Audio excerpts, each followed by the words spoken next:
जय श्री राम सभी भक्तों को जय माता की। फिर एक नई वीडियो के साथ हाजिर हो गए हैं और आज की जो हमारी वीडियो है इसमें आप बताइए, क्या ज्यादा मंत्रों के जाप करने से भी हमें जो है दुष्परिणाम हो सकते हैं, हमें जो है नेगेटिव रिस्पॉन्स देखने को मिल सकते हैं। आज की वीडियो यही होने वाली है।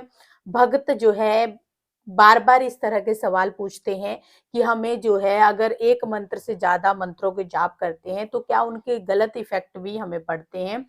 तो अंत तक बने रहना, तभी आपको सारी वीडियो समझ में आती है। और अभी तक चैनल को अगर सब्सक्राइब नहीं किया है तो सब्सक्राइब करके रखिए। और गुरुजी से अगर आप मिलना चाहते हैं, बात करना चाहते हैं तो आप जो है 8 बजे रात को लाइव में जरूर जुड़िए। वहां पर अपने सवालों के जवाब भी आप पूछ सकते हैं। चलिए शुरू करते हैं आज की वीडियो। जय श्री राम।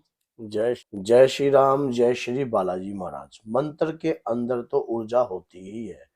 उस ऊर्जा को हम जागृत करते हैं जागृत अवस्था में, जब वो, क्योंकि मंत्र जो है वह स्वयं शक्ति है भगवान की। आपको पता है कि जब भगवान की शक्ति जो है मंत्रों के वश में है, तो मंत्रों से ही, चाहे अग्निदेव के आवाहन मंत्र हो, चाहे किसी शक्ति को प्राप्त करने का मंत्र हो, या उनकी ऊर्जा को जागृत करने का मंत्र हो, उनकी ऊर्जा को प्राप्त करने की ऊर्जा को मंत्र हो, तो इस प्रकार से मंत्रों में तो अद्भुत ऊर्जा होती है।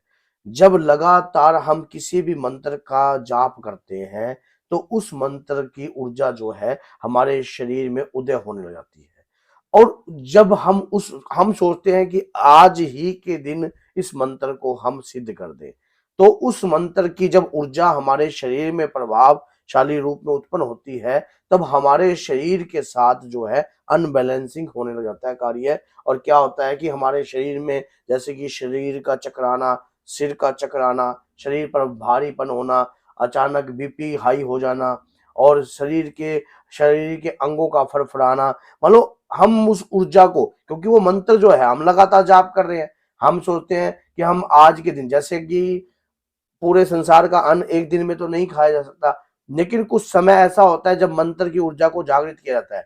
अगर हम अपनी बॉडी का बैलेंस बनाकर किसी मंत्र का जाप करते हैं, तो वो मंत्र जो है हमारे शरीर के अकॉर्डिंग हो जाता है। अगर हम सोचते हैं कि हम लगातार किसी मंत्र का जाप करने लग जाएं, लगातार उस मंत्र का जाप कर रहे हैं और उसका दुष्प्रभाव जो है वो देख नहीं रहे हैं, वो दुष्प्रभाव जो है हमारी बॉडी पर रिएक्शनों के रूप में आता है। अलग अलग बॉडी पर अलग अलग प्रकार के रिएक्शन होते हैं। जैसे आप माँ बंगला मुखी के मंत्र का जाप कर रहे हो, लगातार जाप कर रहे हो, और बगैर गुरु के कर रहे हो, बगैर गुरु के सानिध्य से कर रहे हो, तो आप सोचते हो कि मेरे को माँ की सिद्धि प्राप्त होगी इससे, और मैं माँ का इस बंगला मुखी के मंत्र का जाप। लेकिन आप ये सोचिए कि जो जाप करने का समय होता है वो एक दिन में कोई भी आदमी सिद्ध नहीं होता है। एक दिन में कोई भी आदमी सिद्ध नहीं होता है। एक दिन में, एक समय में हम जब पैड़ी चढ़ते हैं तो स्टेप बाय स्टेप, पैड़ी को चढ़ने का तरीका देखिए, स्टेप बाय स्टेप चढ़ते हैं हमेशा।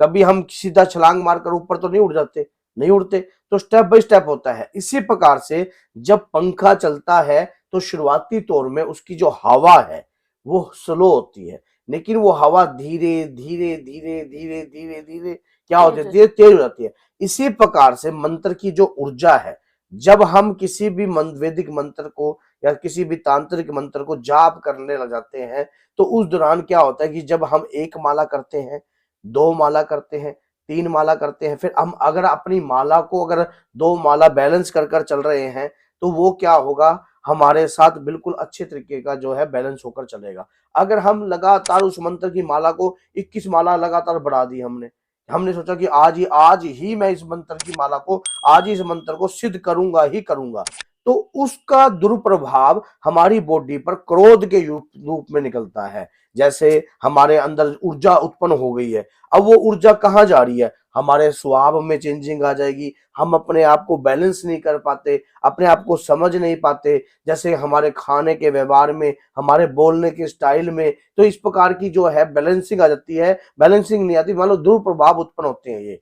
तो अगर हम मंत्र की ऊर्जा को ज्यादा बढ़ाते हैं। तो मेरा एक सवाल यहाँ पे और आ जाता है, क्या एक मंत्र से ज्यादा अगर कोई मंत्र जाप करता है तो क्या उसके भी हमें दुष्परिणाम होते हैं। एक मंत्र से ज्यादा अगर आप कोई भी जाप करते हो, नेचुरल सी बात है, अगर एक इष्ट देव के दो मंत्र का भी जाप करते हो तो कोई बुराई नहीं है। अगर आप जगह जगह आज इसका भी कर लो, उसका भी कर लो, उसका भी कर लो, उसका भी कर लो, तो उससे तो है आपका माइंड जो है विचलता है।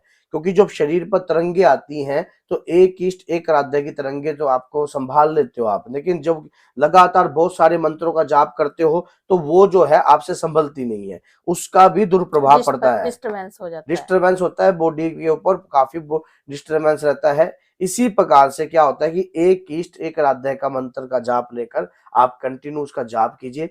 आप 41 डेज का समय ले सकते हो, आप 108 दिन का समय ले सकते हो, आप 1008 दिन का भी समय ले सकते हो, ये आपके ऊपर डिपेंड है। कई मंत्र, अब माला है, मान लो कई बार आप सोचते हो कि 5.25 लाख का मंत्र का जाप मैं करना चाहता हूँ, और 5.25 लाख का मंत्र का जाप जो है आप ऐसा बनाकर चलो पूरे दिन में, मान लो 2 घंटे आपने सुबह बैठना है, 2 घंटे आप दोपहर को बैठ रहे हो, 2 घंटे आप शाम को बैठ रहे हो, इस प्रकार का नियम लेकर चलोगे तो ज्यादा आपके लिए राहतफुल रहेगा और आपको इससे तंगी भी नहीं होगी। अगर आप सोचते हो कि मैं एक ही समय में 4 घंटे बैठकर माला का जाप करूंगा और इतनी मालाओं का जाप कर दूंगा, उससे क्या होगा, पहले जब आप कोई भी मंत्र का जाप करते हो तो आप बोलते रहते हो, बोलते रहते हो, बोलते रहते हो, बोलते रहते हो, तो उच्चारण रूप से करते हो, उससे क्या होता है मन में कई बारी तुतलाहट उत्पन्न होकर मंत्र की त्रुटियां भी उत्पन्न होने लग जाती हैं, मुख से मंत्र भी जो है मान लो त्रुटि रूप निकलने लग जाता है। तो इसी प्रकार से उस मंत्र को मानसिक जाप तक ले जाने के लिए बैलेंस बनाकर चलना पड़ता है, क्योंकि मंत्र के अंदर ऊर्जा तो होती है। जब मंत्र का जाप हम करते हैं उस वो जो उस मंत्र की ऊर्जा है वो हमसे सहन नहीं होती, वो कभी हमारे पेट में दर्द होएगा, हाथ पैर में जलन होने लग जाएगी, कंधे भी उत्पन्न रहेंगे, पेट में भी मतलब आपको किसी भी प्रकार का सिर भी भारी आपका रह सकता है मंत्र के बाद, आपका चिड़चिड़ा स्वभाव होएगा, वो क्रोध बार बार क्रोध बिन बात पर आप क्रोध करने लग जाओगे, ये मंत्र का प्रभाव ही है। अगर आप मंत्र को बैलेंस कर चलोगे, बैलेंस कैसे करते हैं उसको समझना पड़ता है मंत्र को, कि मंत्र के अंदर ऊर्जा कितनी है। अब मान लीजिए माँ के नवाण मंत्र की ताकत है, माँ के नवाण मंत्र की ताकत इतनी भयंकर है कि आप उस मंत्र का जो तेज है, आप सोचते हो कि मैं एक ही दिन में उसको सिद्ध कर लूं या गुप्त नवरात्रि में सिद्ध कर लूं, तो ये नामुमकिन है, क्योंकि उस मंत्र को आपको बैलेंस बनाकर चलना चाहिए। कट्ठा खा तो लोगे आप, लेकिन उसको हजम कैसे करोगे? तो इसी प्रकार से हजम करना भी है, अब बॉडी के साथ भी चलाना भी है और जिंदगी भर अपने पास भी रखना है।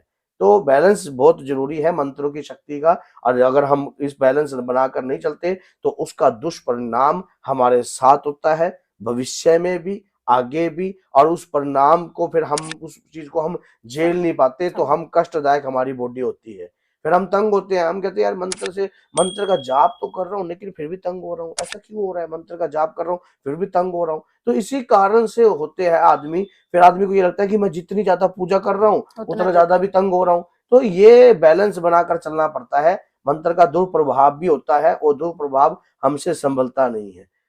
जय सीताराम, जय श्री बालाजी महाराज।